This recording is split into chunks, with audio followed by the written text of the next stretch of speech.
नमस्कार दोस्तों, मैं डॉक्टर विपुल आप सभी का फिर से एक बार स्वागत करता हूँ मेरे YouTube चैनल पे। दोस्तों, आज हम बात करेंगे टॉप 4 ऐसी मेडिसिन के बारे में जो कि मर्दाना कमज़ोरी में काफ़ी इफ़ेक्टिव हमें देखने को मिली है और बहुत अच्छे रिजल्ट्स हमें इन दवाओं के देखने को मिले हैं। रोज़मर्रा की ज़िंदगी में आजकल इन तरह की तकलीफ़ों का बढ़ना हमें देखने को मिल रहा है। अमूमन कई पेशेंट ऐसे आते हैं जो ये तकलीफ़ें लेके आते हैं, जिन्हें ये तकलीफ़ होती है और इसकी वजह से पारिवारिक कलह भी हमें बढ़ती हुई देखने को मिलती है। तो आइए शुरू करते हैं।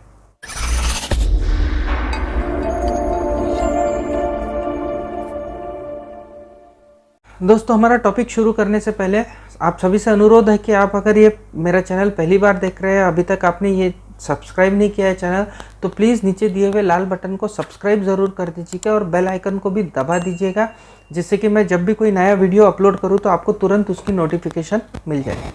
दोस्तों, सबसे पहले जिस मेडिसिन के बारे में बात करूँगा वो है सेलेनियम 30। जी हाँ, सेलेनियम के पेशेंट के अंदर हमें मर्दाना कमज़ोरी बहुत ज़्यादा देखने को मिलती है। पेशेंट की इच्छा बहुत होती है लेकिन तुरंत ही उसका लिंग कमज़ोर गिर जाता है और सेक्सुअल वीकनेस हमें पेशेंट के अंदर देखने को मिलती है। पेशेंट को स्वप्न दोष की तकलीफ़ होती है, नींद के अंदर ही उसका वीर्य गिर जाता है, वीर्य काफ़ी उसका पतला होता है और इसके अंदर किसी तरह की स्मेल हमें देखने को नहीं मिलती है। वीर्य गिरने के बाद में या संभोग करने के बाद में तुरंत पेशेंट को बहुत ज़्यादा उदासी सी महसूस होती है, उसे अच्छा नहीं लगता है क्योंकि उसे पता होता है कि जितना होना चाहिए था उतना संभोग वो नहीं कर पाया है और इसीलिए वो मेंटल डिप्रेशन के अंदर भी कई बार जाते हुए हमें देखने को मिलता है। सेक्सुअल थ्रिल बहुत ज़्यादा होता है, पेशेंट को सेक्स करने की इच्छा भी बहुत ज़्यादा होती है लेकिन शरीर उसका साथ नहीं देता है। अगर मानसिक तौर पे ही पेशेंट सोच लेता है तो उससे करना भी नहीं होता है संभोग, और ऐसे केसेस के अंदर हमें सेलेनियम के बहुत अच्छे रिजल्ट्स देखने को मिलते हैं। अगर कोई बहुत ज़्यादा सोच रहा है, डिप्रेशन में चले गया है कि मुझसे तो अब होगा ही नहीं, तो ऐसे लोगों के अंदर हमें सेलेनियम दे के देखना चाहिए। और सेलेनियम की एक और बात मैं बता देना चाहूँगा कि बहुत से कैप्सूल्स के अंदर जो मल्टीविटामिन की जो कैप्सूल्स आती है उसके अंदर भी सेलेनियम एक बहुत इंपॉर्टेंट घटक के तौर पे हमें कई बार देखने को मिलता है। तो सेलेनियम के अंदर बाल झड़ना भी हमें देखने को मिलता है, पेशेंट के बाल झड़ते रहते हैं, मूँछों के आईब्रोज के बाल कई बार पेशेंट के चले जाते हैं और अजीब सा अपीयरेंस पेशेंट का हमें कई बार सेलेनियम के अंदर देखने को मिलता है। तो सेलेनियम लेने के बाद में कई बार बाल झड़ने की तकलीफ भी मर्दाना कमज़ोरी के साथ ठीक होती हुई हमें देखने को मिलती है। सेलेनियम की दवा आपको लेनी है 30 पोटेंसी के अंदर।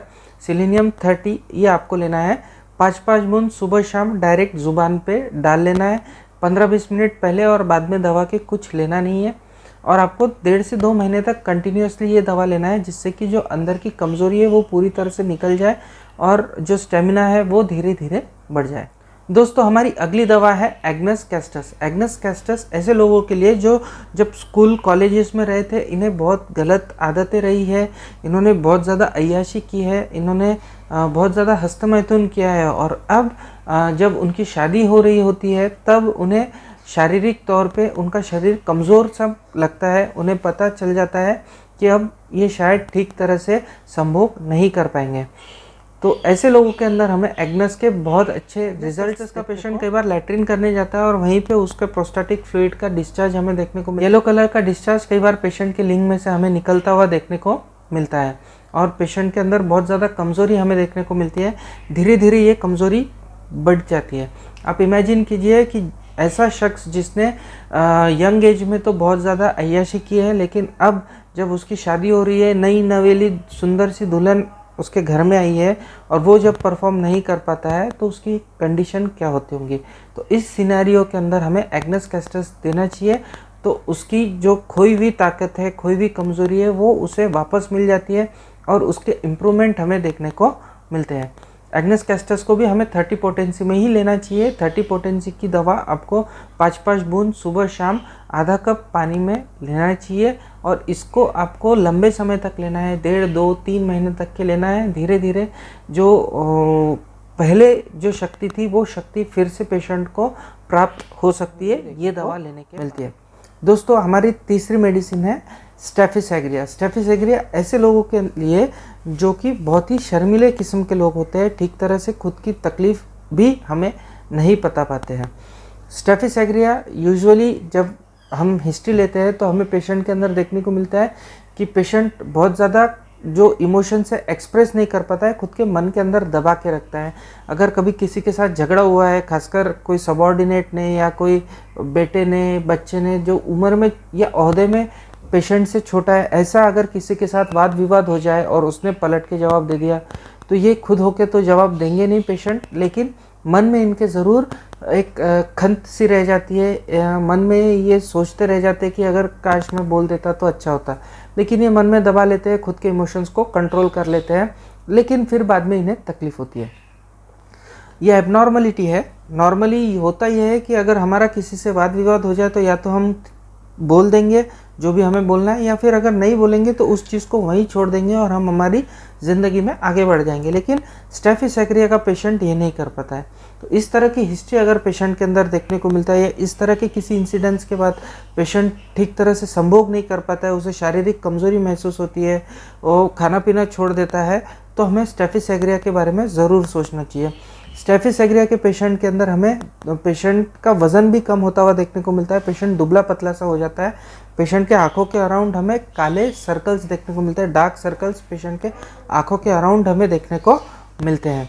इन सभी लक्षण के साथ में स्टेफी सेग्रिया का पेशेंट थोड़ा सा ग्लूमी भी होता है, यानी पास्ट इवेंट को याद करके वो हमेशा थोड़ा सा सैडनेस उसके अंदर हमें देखने को मिलेगा। स्टेफी सेग्रिया की मेडिसिन आपको देना है 6 पोटेंसी में। अगर ये सभी लक्षण आपको दिखाई देते हैं तो स्टेफी सेग्रिया 6 पोटेंसी में आपको 5-5 बूंद दिन में 3 बार डायरेक्ट जुबान पे लेना है, और इसे भी 1.5-2 महीने तक कंटिन्यूसली लेना है, जिससे कि आपकी कमज़ोरी धीरे धीरे पूरी तरह से ठीक हो जाए।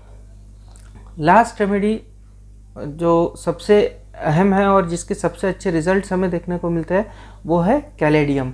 कैलेडियम के बहुत अच्छे रिजल्ट्स हमें सेक्सुअल इम्पोर्टेंसी के अंदर देखने को मिलते हैं।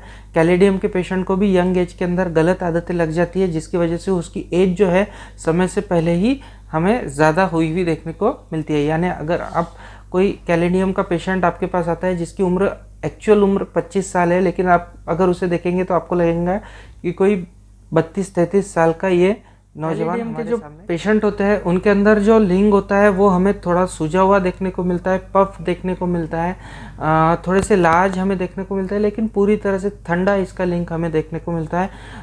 लिंग के अंदर किसी तरह की कोई स्टिफनेस हमें पेशेंट के देखने को नहीं मिलती है। पेशेंट जब सोया होता है, आधी नींद में होता है, तब उसके लिंग के अंदर हमें कठोरता देखने को मिलती है, बहुत ज़्यादा इरेक्शंस उसके अंदर हमें देखने को मिलते हैं। लेकिन जैसे ही पेशेंट जागता है एक्साइटमेंट में और जैसे ही संभोग करने जाता है, वैसे ही उसका लिंग पूरी तरह से रिलैक्स हो जाता है, वो संभोग नहीं कर पाता है। कैलेडियम का पेशेंट संभोग तो करने जाता है, लेकिन ना ही उसका वीर्य निकलता है, ना ही उसके अंदर कोई एक्साइटमेंट उसे फील होती है। तो इस तरह के पेशेंट हमें कैलेडियम का देखने को मिलता है। डॉक्टर केंट ने कैलेडियम का एक वृत्तांत बताया है। ये उन लोगों के अंदर बहुत ज़्यादा इंडिकेटेड देखने को मिलती है जो सेक्सुअल एक्सेसेस में इंडल्ज करते हैं। ऐसे लोग जो चौक पे, चौराहे पे जाके लड़कियों को घूरा करते हैं और लड़कियों को घूर घूर के ही खुद को एक्साइट कर लेते हैं, और वहीं उनका वीर्य कई बार निकल जाता है। तो इस तरह के जो परवर्जन हमें देखने को मिलता है, इसके अंदर हमें कैलेडियम का एक्शन बहुत ज़्यादा देखने को मिलता है। लेकिन एक बात यहाँ डॉक्टर केंट ने बहुत अच्छी कही कि अगर आपको ये पता है कि ये परवर्जन है और आप इससे बाहर निकलना चाहते हो, आपकी अगर इच्छा शक्ति है, तो ही दवा आपकी मदद कर सकती है। यानी आपकी अगर विल पावर है ठीक होने की किसी भी बीमारी से, तो ही होम्योपैथिक दवाइयों का असर हमें देखने को मिलता है, अदरवाइज़ होम्योपैथिक दवाइयों का असर हमें देखने को नहीं मिलता। तो कैलेडियम हमें 3x में देना है। इसकी टैबलेट्स हमें मिलेंगी। 3x की टैबलेट हमें 3 सुबह 3 शाम को पेशेंट को देना है, गुनगुने पानी के साथ देना है और लंबे समय तक देना है, जिससे कि उसके जो ओवर एक्साइटमेंट है वो कंट्रोल में आ जाए और जो कमज़ोरी है वो भी ठीक हो जाए और जो इरेक्शंस है वो पूर्ववत हो जाए, जिससे कि वो संभोग का आनंद ले सके और नॉर्मल वैवाहिक जीवन जी सके। तो ये थी हमारी टॉप 4 होम्योपैथिक दवाइयाँ जो मर्दाना कमज़ोरी के ऊपर बहुत अच्छे जिनके असर हमें देखने को मिलते हैं, बहुत अच्छे जिनके इफ़ेक्ट्स हमें देखने को मिलते हैं। आशा करता हूँ आपको ये वीडियो मेरा पसंद आया होगा। आप हमारे वेबसाइट www.drbhatad.com पे भी विजिट कर सकते हैं। वहाँ पे हमारा पूरा प्रोफाइल आपको देखने को मिल जाएगा। साथ ही साथ आप इंस्टाग्राम, फेसबुक और लिंक्डइन पे भी मुझे फॉलो कर सकते हैं।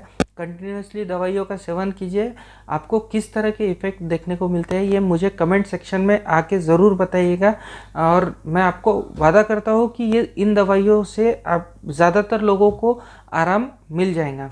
मिलते हैं अगले वीडियो में कोई इसी तरह का अच्छा सा टॉपिक लेके। तब तक के लिए नमस्ते, जय हिंद, जय भारत।